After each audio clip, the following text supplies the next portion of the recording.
baru saja melakukan uji coba rudal Sarmat atau yang biasa dijuluki Satantu oleh analis barat. Rudal balistik antar benua ini disebut-sebut dapat terbang sejauh 11.000 mil hingga berpotensi menghancurkan wilayah seluas Perancis. Dikutip dari The Sun, rudal ini diluncurkan oleh kosmodrom Pleset di Oblast Arkhangelsk di wilayah barat laut Rusia. Dalam video detik-detik peluncuran yang disaksikan oleh Presiden Vladimir Putin, tampak rudal tersebut meluncur dan meninggalkan bola api dan asap tebal. Rudal tersebut diluncurkan dari silo bawah tanah. Senjata ini menempuh perjalanan hampir seluruh panjang Rusia, yakni 3.600 mil atau lebih dari 5.000 km dalam waktu 15 menit. Menurut sumber pertahanan Rusia, rudal Sarmat mendarat di rentang uji rudal Kura di semenanjung Kamchatka.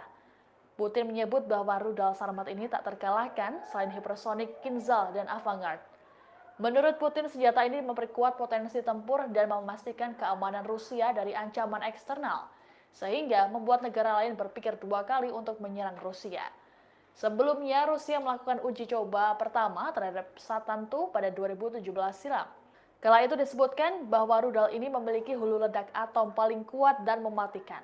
Rudal ini dilaporkan dapat membawa 15 bom terpisah yang memungkinkan untuk menjatuhkannya di suatu area dalam satu serangan. Pakar militer Dr. Paul Craig Roberts mengklaim bahwa 5 hingga 6 rudal Rusia dapat memusnahkan seluruh pantai timur Amerika Serikat.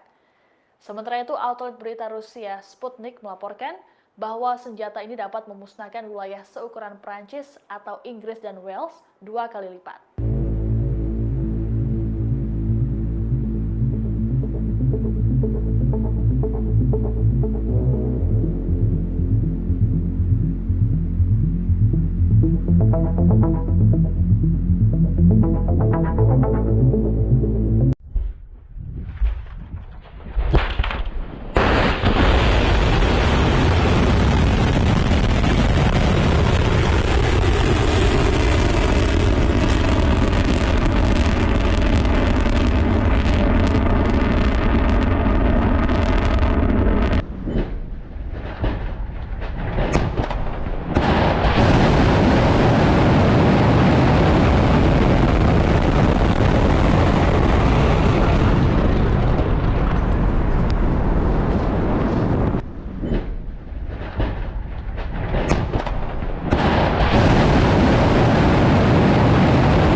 Terima kasih sudah nonton.